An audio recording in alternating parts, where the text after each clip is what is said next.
নমস্কার বন্ধুরা, আশা করি আপনারা সবাই খুব ভালো আছেন আর আপনাদের ভালোবাসায় আমাদের দিনগুলো বেশ ভালোই কাটছে। সকালে ছাদে এলাম, এসে দেখছি ট্যাঙ্কে একটুও জল নেই।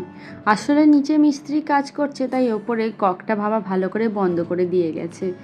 এক এক দিন এমন হয়, কালকের চারিদিকে কত জল। প্রথম কথা এত বৃষ্টি, রাস্তায় জল দাঁড়িয়ে গেছিলো। দ্বিতীয় কথা, কল ভেঙে আমার গোটা গা ভিজে গেছিলো। আর আজকে দেখুন একটু কোথাও জল নেই, তাই শেষে পাঁচুল টপকিয়ে জেঠিমাদের এইদিকে আসতে হলো। কোনো সময় যদি এরকম জলের প্রবলেম হয়, ছাদে এসে মাঝে মাঝে জেঠিমাদের এইদিকে আমি এসে জল নিয়ে নিই। আর বলবেন না, এই কল ভাঙা নিয়ে গত বছরের কথা মনে পড়ে গেল। তখন আমার প্রেগনেন্সি ওই 5-6 মাস চলছে। ও বাবা, আমাদের ট্যাঙ্কিটা যে সাবমার্শালটা সেটা পুরো খারাপ হয়ে গেছিলো, মানে মাটির তলায় যে মেশিনটা থাকে সেইটা। কি হয়েছিল জানেন, ওই মেশিনটার কয়েল অ্যাকচুয়ালি পুড়ে গেছিলো, যার জন্য এই কাটোয়াতে ওই কয়েলটা সারাই করা সম্ভব নয়। তাই ওটা 3 দিন না 4 দিন পর সারাই হয়ে এসেছিল। আর ওই 4 দিন আমাদের জলের যে কি কষ্ট হয়েছিল কি বলবো। ওই টাইম কলে যখন জল আসতো তখন ওপরের বাথরুমে একটা বড় ড্রামে ভর্তি করে রাখা হতো, আর নিচের বাথরুমে 2টো বালতি ভর্তি করে রাখা থাকতো। আর আমার তো ভীষণ গরম লাগতো সেই সময়। রাতে আমি একবার করে গা ধুতাম, কিন্তু এই জমানো জলগুলো না কেমন গরম হয়ে যেত। আর তখন ওই সন্ধেবেলায় জেঠিমার কল থেকে পাইপ নিয়ে এসে এই ছাদে জল নেওয়া হতো, আর ওই ঠান্ডা জলটাই আমি রাতেবেলায় করে একবার গা ধুতাম। আমাদের আগে তো হ্যান্ড পাম্পও ছিল, কিন্তু ওটা ইউজ হচ্ছিল না বলে বাবা তুলে দিয়েছিল, আর ব্যাস তারই 5-6 মাস পর এই অবস্থা। আর সকালবেলায় দেখুন মিস্ত্রি কাকু এসে 2টো কল ঠিক করতে গিয়ে গোটা ঘর বারান্দা একদম জলে থই থই করছে। দাঁড়ান, আলোটা না জ্বালালে বোধহয় বুঝতে পারছে না। এই দেখুন, এমনকি ঘরেও ঢুকে গেছে, রান্নাঘরেও জল ঢুকে গেছে।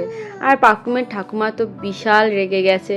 আসলে ঠাকুমা বলতে চেয়েছিল একদম সকালবেলায় যদি আসতো তাহলে এরকম যদি জল পড়তো কোনো অসুবিধা হতো না, দিদি এসে মুছে দিত। এখন দিদিও আসবে না, দিদির কাজ সারা হয়ে গেছে। যাই হোক, দুপুরবেলায় খেতে বসলাম। দুপুরবেলায় আজকে করেছিল আলু পোস্ত আর ওই পটলের ঝাল, ডাল ছিল আর টক ছিল। আমি আর অত ডালটা নিয়ে এটা দিয়েই খাওয়া হয়ে গেছে। আর দুপুরবেলায় এলাম পাকুমকে নিয়ে, ওর বাবা একটু রেস্ট নিচ্ছিল। আসলে এই কদিন ওর বাবার এত প্রেশার পড়ে গেছে, ঠিকঠাক মতো আর আমাদেরকে টাইমও দিতে পারে না, আবার রেস্ট নেওয়ারও সময় পায় না।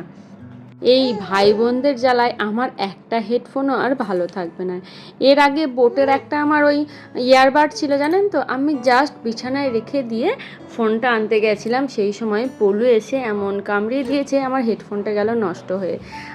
আর এই রিয়েলমির হেডফোনটা না খুব শখের হেডফোন জানেন তো, এর বয়স প্রায় 5 বছর হয়ে গেল, এখনও ভালো আছে। কিন্তু পাকুম যা শুরু করেছে, এর পরে আর মনে হয় না বেশি দিন ভালো থাকবে বলে। সেই দিন তো স্যারেলাকটা নিয়ে আসা হয়েছে, কিন্তু আর খুলিনি। আসলে পাকুম তো ঠিকঠাক করে খাওয়া দাওয়া করছে না। যাই হোক, আজকের ওর শরীরটা একটু ভালো আছে, দেখি সন্ধেবেলায় খায় কিনা। খুব বেশি দেবো না জানেন তো, একটু অল্প করে দেব।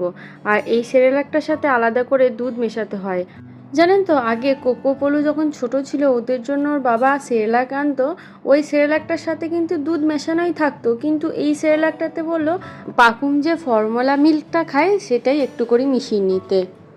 না, সন্ধেবেলায় মেয়েটা আমার খেলতে খেলতে দিব্যি যেটুকু গুলেছিলাম সবটাই খেয়ে নিয়েছে। এখন আপাতত নিশ্চিন্তে, আবার দেখি রাতেরবেলা আরেকবার যুদ্ধ হবে ভাত খাওয়ানো নিয়ে। আজ তো নিরামিষ, তাই আমাদের খাওয়ার অপশানটা একটু কম কমই থাকে।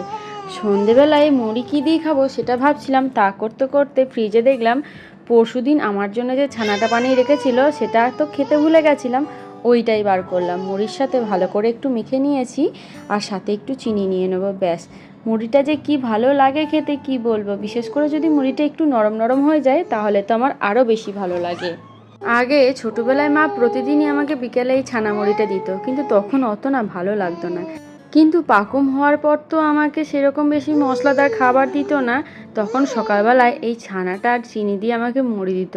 তারপর থেকেই না এই ছানা মুড়িটা আমার কাছে ভীষণ ফেভারিট হয়ে গেছে। রাতে বাড়ি ফেরার সময় ওর বাবা দেখছি হঠাৎ আমার জন্য আমুলের এই ডার্ক চকলেটটা এনে দিয়েছে। আমার আবার মিল্ক চকলেটের থেকে ডার্ক চকলেট ভীষণ পছন্দের, আর হঠাৎ করে এরকম সারপ্রাইজ পেতে কার না ভালো লাগে বলুন তো। কিন্তু ওই যেহেতু মেয়ের বাবা এনে দিয়েছে, এখন সব থেকে অধিকার মেয়ের এখন তো বুঝতে শেখেনি, তাও দেখুন মায়ের সাথে কেমন হিংসা। ওর বাবা এনে দিয়েছে বলে আমার কাছ থেকে চকলেটটা কেড়ে নেওয়ার জন্য কি লাফালাফি। যতক্ষণ না দিলাম ততক্ষণ পর্যন্ত বদমাইশি করছিল। শুধুই যে ওটা নিয়ে ক্ষান্ত হয়েছে তা নয়, কিন্তু সমানে চেষ্টা করছিল ওটাকে খোলার। মানে কি করে যে এরা বোঝে কোনটা খাওয়ার জিনিস আর কোনটা নয়, অদ্ভুত ব্যাপার একটা। শুধুমাত্র নিজের খাবারটা বাদ দিয়ে বাকি সবই ও কিন্তু মুখে তুলতে শিখে গেছে। কেন যে এরা নিজেদের খাবারটা মুখে নিতে চায় না ভগবানই জানে। আজ দুষ্টু বুড়িটার শরীরটা একটু ভালো আছে বলে আমার সাথে কেমন সমানে বদমাইশি করছে দেখুন। আশা করি আমার গলার সাথে ওর গলার আওয়াজটাও মাঝে মাঝে পাচ্ছেন। না, চকলেটটা নিয়ে যখন ডাল গলাতে পারলো না তখন চলে গেছে বাবার বই খাতার উপর হামলা করতে। ওর সামনে বই খাতা খোলাই যায় না, ও সঙ্গে সঙ্গে তার কাছে চলে যাবে আর টানাটানি করে পারলে ছিঁড়েই দেয়। তাহলে বন্ধুরা আজকেকার মতো ভিডিওটা এইটুকুই থাক। যদি ভালো লেগে থাকে তাহলে কিন্তু একটু কমেন্টে জানাবেন, সাথে একটা লাইকও করে যেন। আর আমাদের চ্যানেলে প্রথম এসে থাকলে আমাদের চ্যানেলটা সাবস্ক্রাইব করে আমাদের পাশে থাকার একান্ত অনুরোধ রইল।